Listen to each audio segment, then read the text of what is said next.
Now I know y'all seen the title, right? And y'all probably think it's like clickbaity or some shit like that, but like, no, I'm finna keep it a buck with you. Like, I feel like at this point, to me, autofocus was down there like the only thing Panasonic was missing to take over. And again, I was a huge Panasonic fan before I left and went to Fuji and Sony. But GH5 to me is still probably one of the greatest cameras of all times. Like, I really don't know many cameras that's come out so far that has beat that camera to this day. You know what I mean? Like the GH5 to me is still like GOAT. You know what I'm saying? Michael Jordan, the camera shit. And now when you look at cameras like, you know, companies like Canon, it's like, well, shit, I can go to Panasonic and get something better. So here we go. I'm gonna start off the gate and say this. To me, color science is overrated. Like I know people sitting here talking about Canon colors. Like stop with the dick riding with the Canon colors, okay? At this point in time, bro, if you know how to color, and especially if you have DaVinci Resolve, you can make any camera color science look the way you want it to. Like if I wanted my Sony a7S III to look like vlog footage, I can do that. You see what I'm saying? So that whole conversation, let's dead that. It's my wife.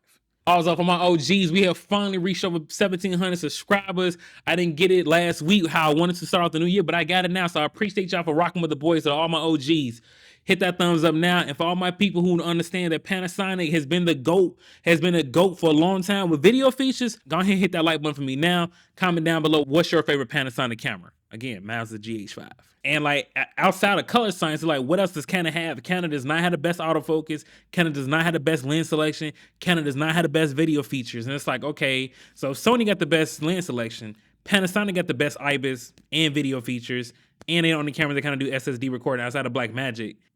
I mean, what are we talking about? Are we talking about practice? We talking about practice right now, B. Come on, man. Like, stop. So let's kind of go over why I think Panasonic this year has the potential and the ability to surpass Canon. Number one, just based off how Canon be acting on that goof shit, Panasonic definitely has a better lens selection with the L mount alliance. That shit. So I still hate that Avenger ass name, L mount alliance. But nonetheless, Panasonic has the L mount alliance. They got Leica lenses, Sigma lenses, and their own, in their own lenses, right? So you have three people who are manufacturing lenses for Panasonic, you know what I'm saying, by themselves. And I can see them actually open their lens selection up to more. Like I know Panasonic is just like they open like that, right?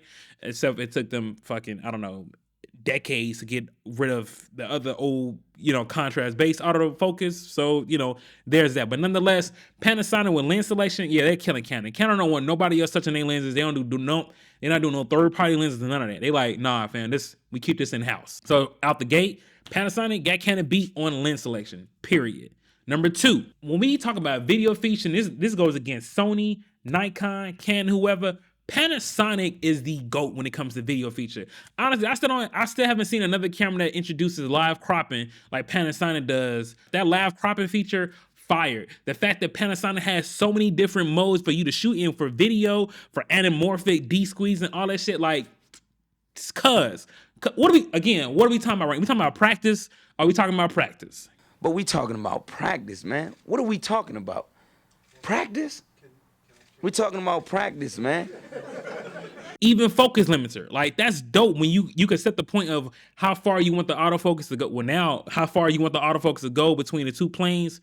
I mean, bro, like you see what I'm saying? Like those are, and then on top of that, I think if we not count, I'm not sure. I'm not sure if Nikon does, but I think besides them and besides Fuji, Panasonic's like one of the only camera manufacturers that allow you to do ProRes and B-RAW. Like you don't have to be stuck with just ProRes. Canon definitely is not letting you do B-RAW. Like they only got, ProRes, which is whatever. But B-RAW, and I understand they can also have their own internal RAW. I get that, right? I know you can kind of compare 1-1 for that B-RAW and Canon RAW, but the fact that I use DaVinci Resolve, B-RAW would be like just a mwah, like chef's kiss. Moving on to number three. If we look at price, if we look at performance per dollar, again, Panasonic wins. The new S5 Mark II or the Panasonic S6, like I'm calling it S6 because it's the S2X. If you spell it S dot, X is 6. Whatever, you get what I was trying to do. Performance per dollar, like if you look at any other Canon cameras that cost the same as Panasonic cameras, bro, like especially if you compare it to the new S5 Mark II, there's nothing that's competing with Panasonic at all. Trust me, you know what I'm saying? Now, again, I'm gonna say this, I stand on what I say. You can find an A7S III used for around the same price as the new Panasonic camera. I'm just gonna be real with y'all. You know what I'm saying? Like I know y'all gonna try to go buy retail, but I'm gonna be real with you. I don't give a shit. I don't really buy my cameras brand new. I'm quick as hell to go buy a camera third party, especially on Facebook Market, KEH, MPB. I use all of them. You do not have to buy your cameras brand new. You can find these, like I said, you can find an A7S III for under like $2,200 right now. But nonetheless, we're talking about Panasonic and Canon. Price per, like performance per dollar, Panasonic wins again, especially in affordability too. So again, I'm not really seeing many W's for Canon right now. I'm just gonna keep it a buck with you. And then the most surprising thing of them all, which is even crazy for me to say, but we in 2023, so Panasonic like, yeah, we about that action now. I respect it. Panasonic, damn, they got better autofocus than Canon. That might be a hot take. But let's keep it a buck, man. From what I've seen, the Panasonic autofocus is definitely better than the C70s and the Canon R5C. And these cameras are way more money than the Panasonic S5 Mark II.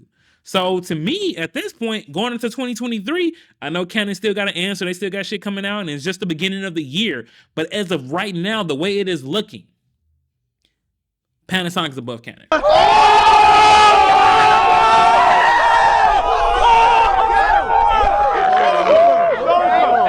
I said it. It is what it is.